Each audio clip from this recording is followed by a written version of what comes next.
నమస్కారం ఘంటారావానికి స్వాగతం. ముందుగా ప్రధానాంశాలు. మహిళలకు తీపి కబురు అందించిన కూటమి ప్రభుత్వం. ఆగస్టు 15 నుంచి ఉచిత బస్ పథకం అమలు చేస్తామన్న సీఎం.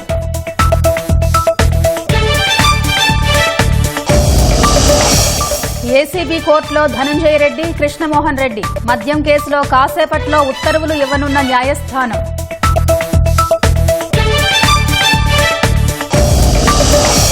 పాక్ వైఖరిని ఎండగట్టేందుకు విదేశాలకు అఖిలపక్ష బృందాలు. శశరూర్ సహా 7 సీనియర్ ఎంపీలకు సారథ్య బాధ్యతలు. పాకిస్తాన్ కోసం గూఢచర్యం చేస్తూ పట్టుబడిన యూట్యూబర్ జ్యోతి మల్హోత్రా. 6 నిందితులను అరెస్టు చేసిన హర్యానా పోలీసులు. ముందుగానే శ్రీలంక, అండమాన్కు తాకిన నైరుతి రుతుపవనాలు. మరో వారం రోజుల్లో కేరళ తీరానికి చేరతాయని అంచనా.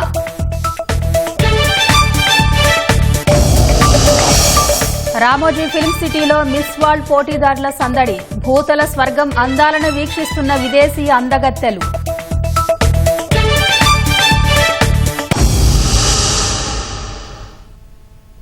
హార్టికల్చర్ హబ్ గా చేసి రాయలసీమను రతనాల సీమగా మారుస్తామని సీఎం చంద్రబాబు చెప్పారు. భవిష్యత్తులో హరిత ఇంధన కేంద్రంగా సీమను తీర్చిదిద్దుతామన్నారు. స్వర్ణాంధ్ర స్వచ్ఛాంధ్ర కార్యక్రమంలో భాగంగా కర్నూలులో ఆయన పర్యటించారు.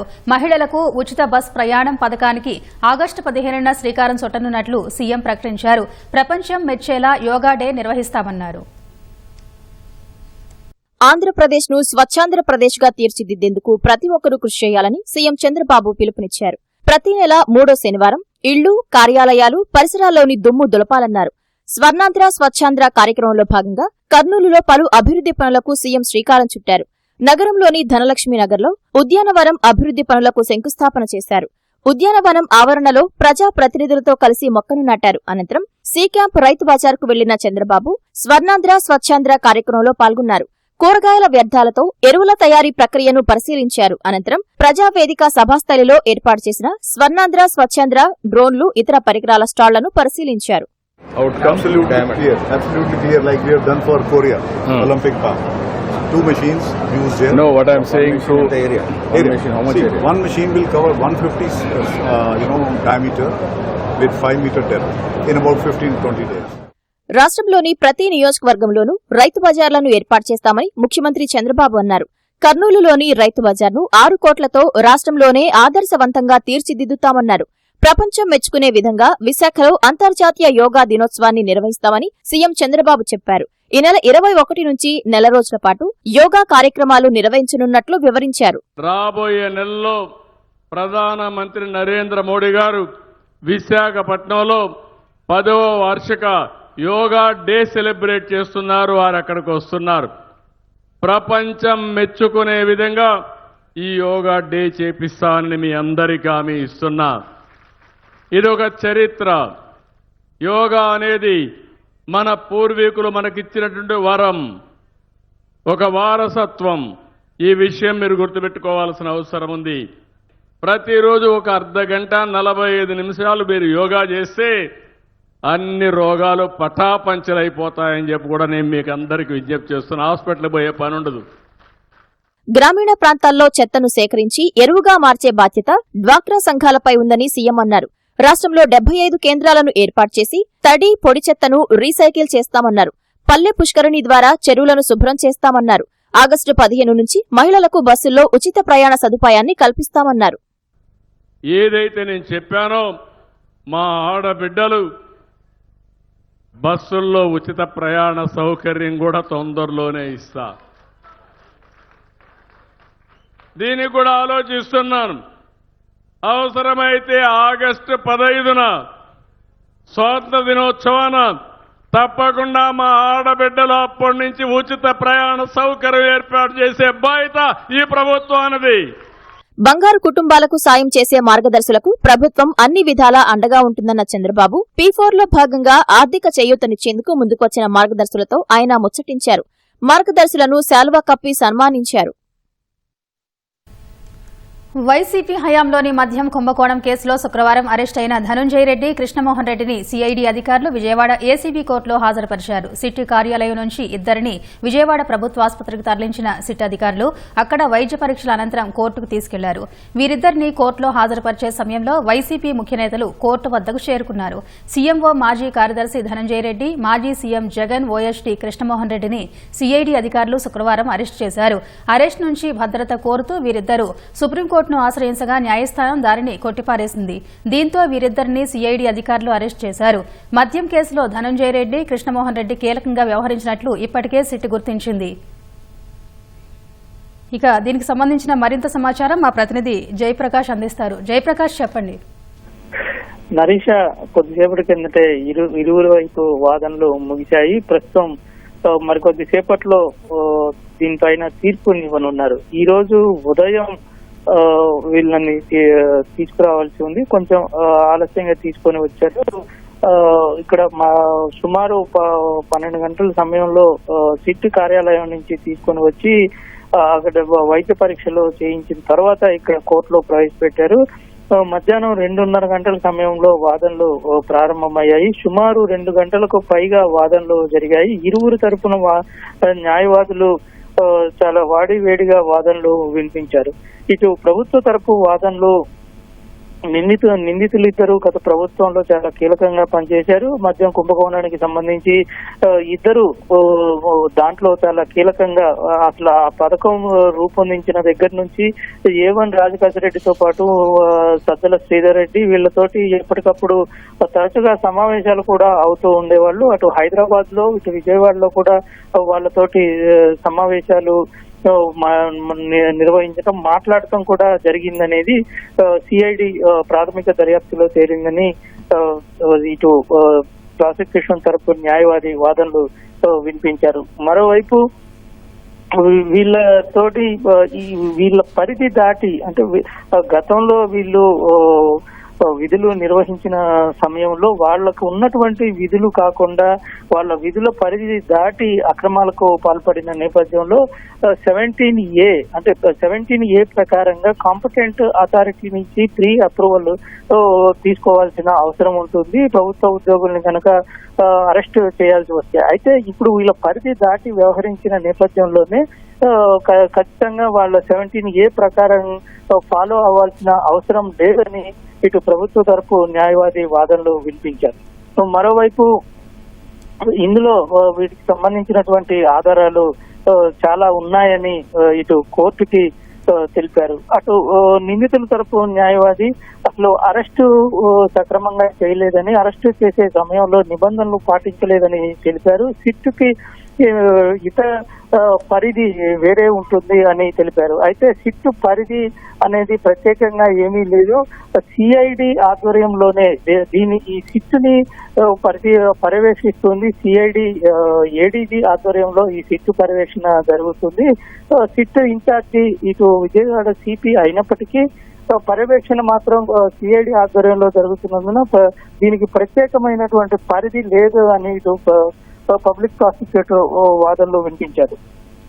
ఇందులో ప్రధానంగా 17A వర్తిస్తుందా వర్తించదా అనే దానికి ఇది 2024లో ఈ అఫెన్స్ జరిగింది. చట్టం 2025లో అమల్లోకి వచ్చిన నేపథ్యంలో ఏ విధంగా దీన్ని చేస్తారా అని ప్రశ్నించినప్పుడు ఈ 17A ఇప్పుడు ఉన్నటువంటి దానికి వర్తించదు అనేది ప్రభుత్వ న్యాయవాది తెలిపారు. ఆ చట్టం దాన్ని నిబంధనలు తీసుకోవాల్సిన అవసరం లేదని కోర్టుకి తెలిపారు. సో వీళ్ళు ఖచ్చితంగా అంతిమ లబ్ధిదారుడికి ఎలా చేర్చారు అనే విషయంలో వీళ్ళు కీలకంగా పనిచేశారు. సో వీళ్ళకి అంతిమ లబ్ధిదారుడు ఎవరో తెలుసు, వీళ్ళని కస్టడీకి తీసుకోవాల్సిన అవసరం ఉంది. గతంలో కేసు నమోదు చేసిన తర్వాత కొద్ది రోజులు అజ్ఞాతంలో ఉన్నారు. సుప్రీంకోర్టు ఆదేశాల తర్వాతే విచారణకు వచ్చారని కోర్టు ముందు న్యాయవాది తెలిపారు. అటు నిందితుల తరపు న్యాయవాది వీళ్ళ పైన కావాలని కేసు నమోదు చేశారని, మరోవైపు గత ప్రభుత్వంలో మద్యం ఆదాయం 16,000 కోట్ల నుంచి 20,000 కోట్లకి పెరిగింది. అలాంటప్పుడు వేల కోట్ల లూటీ అనేది ఎక్కడ జరుగుతుంది అనే వాదనలు వినిపించారు. అయితే ఇటు ఇప్పటికే సిట్ చేసినటువంటి దర్యాప్తులో 3,200 కోట్లు జరిగింది. దానికి సంబంధించిన ఆధారాలు కూడా సేకరించామని ఇటు న్యాయవాది పబ్లిక్ ప్రాసిక్యూటర్ కోర్టుకి తెలిపారు. ఇది ఇంకా పెరిగే అవకాశం ఉంది లోతైన దర్యాప్తు చేసిన తర్వాత అనేది ఇటు న్యాయవాది కోర్టుకి తెలిపారు. అయితే ఇరువురి వాదనలు పరిగణలోకి తీసుకున్న న్యాయస్థానం ప్రస్తుతం దాని మీద ఉత్తర్వులు ఇవ్వబోతుంది. మరికొద్ది సేపట్లోనే ఈ ఉత్తర్వులు వచ్చే అవకాశం అయితే కనబడుతుంది. నరేష్, ధన్యవాదాలు జయప్రకాష్.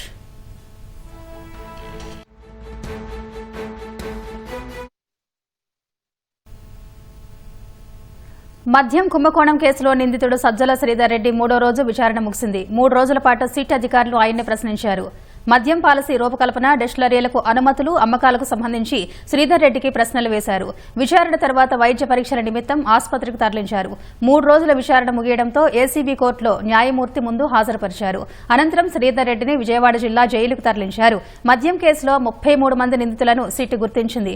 ఇప్పటి వరకు రాజు కేశిరెడ్డి, చాణక్య, దిలీప్, సజ్జల శ్రీధర్ రెడ్డి, బాలాజీ, గోవిందప్పలను అరెస్టు చేయగా నిన్న రాత్రి ధనంజయ రెడ్డి, కృష్ణమోహన్ రెడ్డిలను అరెస్టు చేశారు. దీంతో ఈ కేసులో అరెస్ట్ అయిన వారి సంఖ్య 7కు చేరింది. రైతులకు చల్లని కబురు అందిస్తూ నైరుతి రుతుపవనాలు వారం ముందే వచ్చాయి. శ్రీలంక, అండమాన్ను ఇప్పటికే నైరుతి రుతుపవనాలు తాకగా మరో వారం రోజుల్లో కేరళకు చేరనున్నాయి. ఐఎండీ అంచనా ప్రకారం ఈ నెల 22న అండమాన్ను, 26న శ్రీలంకను తాకుతాయని అంచనా వేసిన 10 రోజుల ముందుగానే శ్రీలంక, అండమాన్లోని నైరుతి రుతుపవనాలు ప్రవేశించాయి. రాబోయే రోజుల్లో నైరుతి రుతుపవనాలు మరింత వేగంగా కదిలే అవకాశం ఉందని వాతావరణ నిపుణులు అంచనా వేస్తున్నారు.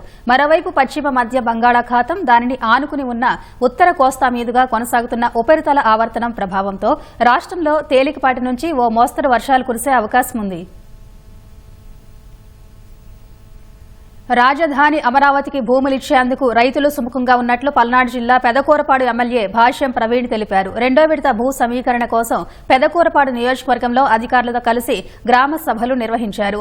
ఉంగుటూరు, నరుకుళ్లపాడు, నెమలికల్లు, మెండేపూడి గ్రామాల రైతులతో మాట్లాడి అనుమానాలు నివృత్తి చేశారు. ప్రభుత్వంతో మాట్లాడి రైతుల డిమాండ్లు పరిష్కరిస్తామని ప్రవీణ్ హామీ ఇచ్చారు.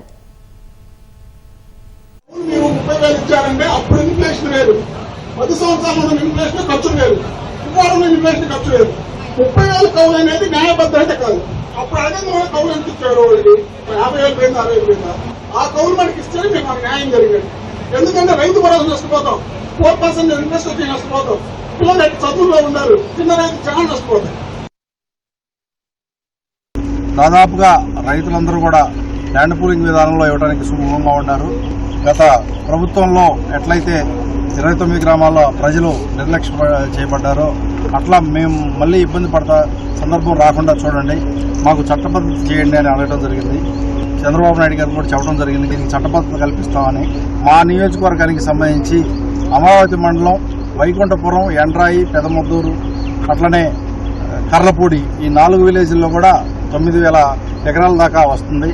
అవి గతంలోనే ల్యాండ్ పూలింగ్ విధానంలో గ్రామ సభలు పెట్టి వాళ్ళందరూ సుముఖత వ్యక్తం చేయడం జరిగింది. ఈ రోజున ఈ 2 గ్రామాలకు సంబంధించి 4,000 ఎకరాలు కూడా వీళ్ళు విల్లింగ్లో ఉండటం జరిగింది.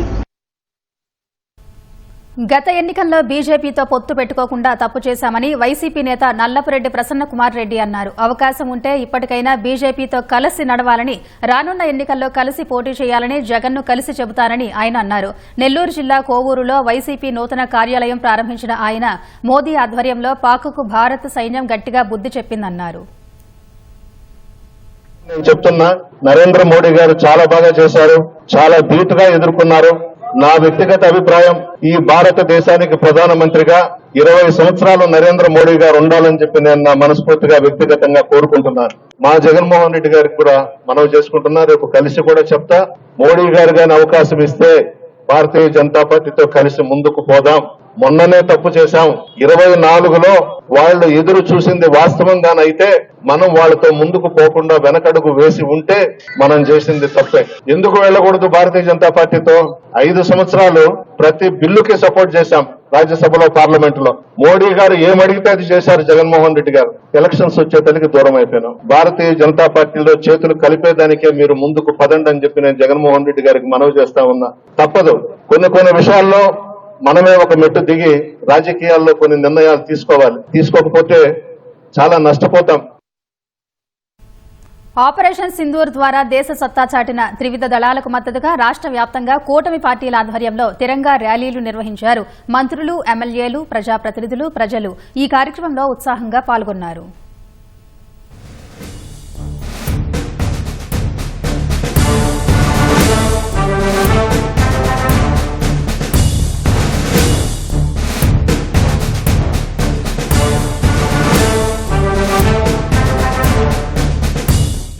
సైన్యానికి మద్దతుగా గుంటూరులో కూటమి నేతల ఆధ్వర్యంలో తిరంగా ర్యాలీ చేపట్టారు. హిందూ కళాశాల సెంటర్ నుంచి లాడ్జి సెంటర్ వరకు సాగిన ర్యాలీలో కేంద్ర మంత్రి పెమ్మసాని చంద్రశేఖర్ పాల్గొన్నారు. దేశ ప్రయోజనాల కోసం ప్రధాని మోదీ సరియైన సమయంలో సరియైన నిర్ణయం తీసుకున్నారన్నారు. భారతదేశం, ముఖ్యంగా ఎన్డీఏ ప్రభుత్వం చంపిన వారిని, అదేవిధంగా దేశం కోసం చనిపోయిన వారిని గుర్తుపెట్టుకుంటుంది. చంపిన వారిని ప్రపంచంలో ఎక్కడున్నా కూడా వెంటాడి వేటాడుతుంది. అదేవిధంగా ప్రాణాలను అర్పించినటువంటి మురళీ నాయక్ లాంటి వ్యక్తులని గుండెల్లో పెట్టి చూసుకుంటుంది. భారత్ సింధూరం అనేది కేవలం సాంప్రదాయం మాత్రమే కాదు, దేశ ఐక్యతకు, జన్మభూమిని, భారతదేశ ప్రజలను, భవిష్యత్తును కూడా కాపాడేటువంటి ఒక బలమైన సంకల్పం అని ఈరోజు అందరూ గుర్తు చేసుకోవాలి. పశ్చిమ గోదావరి జిల్లా భీమవరంలో నిర్వహించిన ర్యాలీలో కేంద్ర సహాయ మంత్రి భూపతిరాజు శ్రీనివాస్ వర్మ పాల్గొన్నారు. కొవ్వూరులో ఎమ్మెల్యే వెంకటేశ్వరరావు ఆధ్వర్యంలో 1500 అడుగుల జాతీయ పతాకంతో భారీ ర్యాలీ నిర్వహించారు. అనంతపురంలో త్రివిధ దళాలకు సంఘీభావంగా నిర్వహించిన జాతీయ జెండాల ప్రదర్శన కార్యక్రమంలో మంత్రులు పయ్యావుల కేశవ్, సత్యకుమార్ పాల్గొన్నారు. నంద్యాల జిల్లా కొలిమికుండ్లలో మంత్రి బీసీ జనార్దన్ రెడ్డి ఆధ్వర్యంలో ర్యాలీ సాగింది.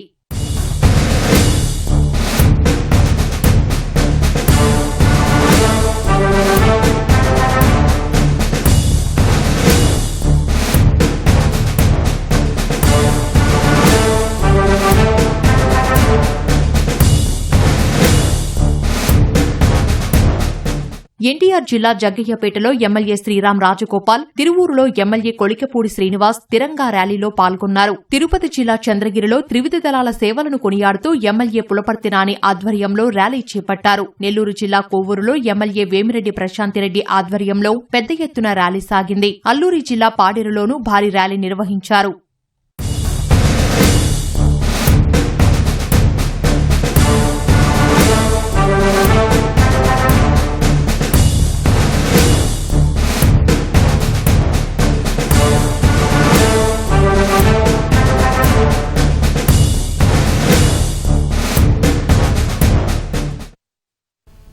ఉగ్రవాదాన్ని సహించేది లేదని ప్రపంచ దేశాలకు గట్టి సందేశం పంపేందుకు భారత్ సిద్దమైంది. ఇందుకోసం అఖిలపక్ష పార్టీలతో కూడిన 7 ఎంపీల బృందాలను విదేశాలకు పంపనుంది.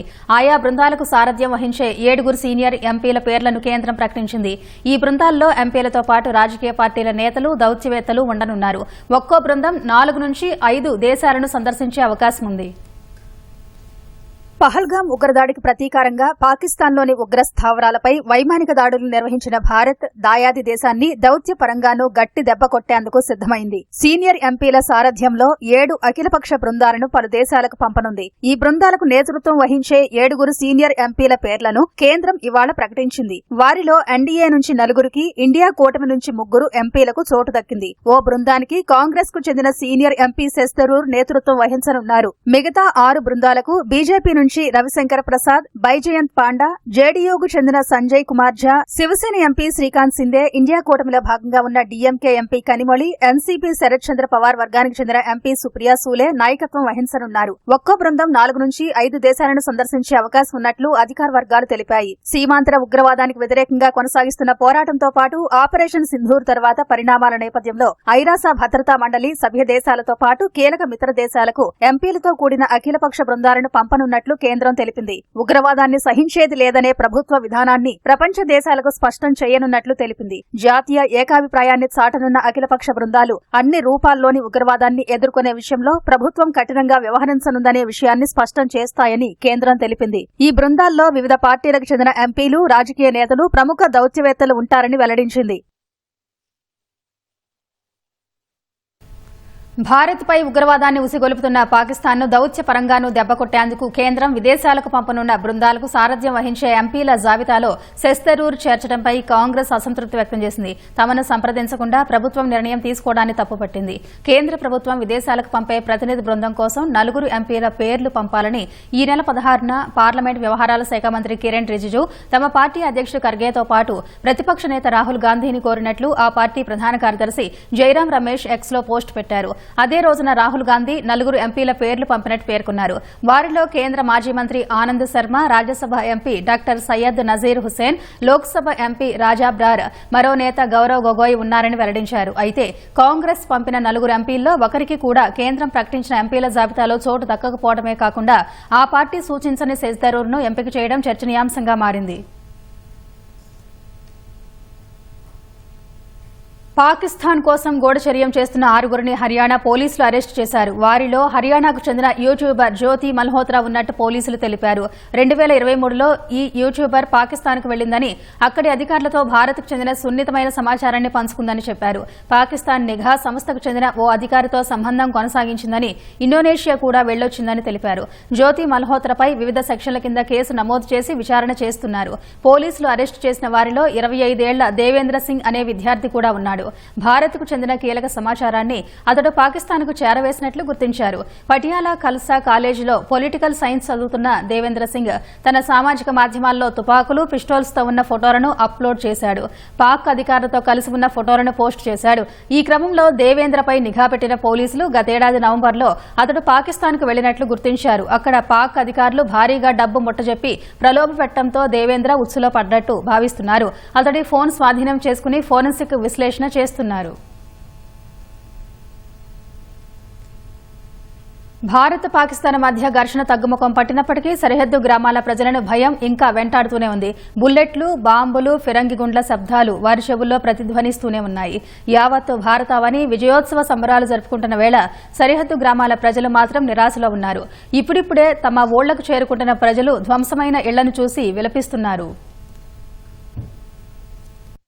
ఆపరేషన్ సింధూర్ సక్సెస్ తో యావత్ భారతదేశ ప్రజలు విజయోత్సవాలను ఘనంగా నిర్వహించుకుంటున్నారు. అయితే భారత్ పాకిస్తాన్ మధ్య ఉన్న అంతర్జాతీయ సరిహద్దు నియంత్రణ రేఖ వెంబడి ఉన్న గ్రామాల ప్రజలు నైరాశ్యంలోనే ఉండిపోయారు. పాక్ దాడుల్లో వారు ఇళ్లతో సహా సర్వస్వం కోల్పోయి అచేతనంగా మిగిలిపోయారు. మే 10న భారత్ పాక్ సైన్యాల మధ్య కాల్పుల విరమణ అమల్లోకి వచ్చినప్పటికీ ఎప్పుడు ఏ బాంబు వచ్చి పడుతుందన్న భయం వారిని ఇంకా వెంటాడుతోంది. ఇప్పుడిప్పుడే బంకర్లు, ఇతర దూర ప్రాంతాల నుంచి తమ ఇళ్లకు చేరుకుంటున్న ప్రజలు అక్కడ జరిగిన విధ్వంసాన్ని చూసి కన్నీరు మున్నీరు అవుతున్నారు. శిథిలాల గుట్టగా మిగిలిపోయిన నివాసాలను చూసి విలపిస్తున్నారు.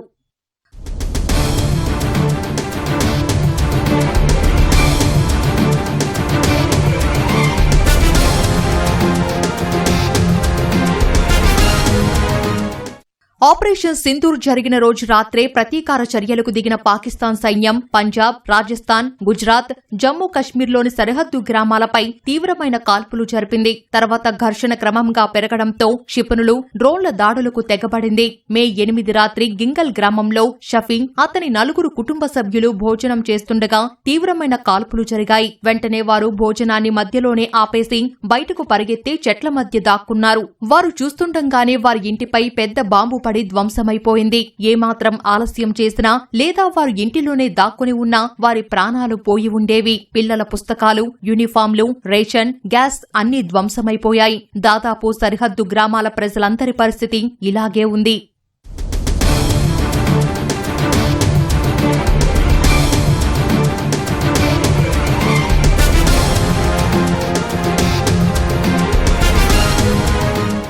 పాకిస్తాన్ కాల్పుల్లో అనేక మంది సరిహద్దు గ్రామాల ప్రజలు ప్రాణాలు కోల్పోయారు. వందల మందికి గాయాలయ్యాయి. యుద్ధం తమను మానసికంగా కుంగదీసిందని, ఇంకా ఆ పరిస్థితుల నుంచి తేరుకోలేకపోతున్నామని స్థానికులు తెలిపారు. కాల్పుల విరమణ శాశ్వతంగా ఉండాలని ఆకాంక్షించారు. తమ కోసం ప్రభుత్వం మరిన్ని బంకర్లను నిర్మించాలని కోరారు.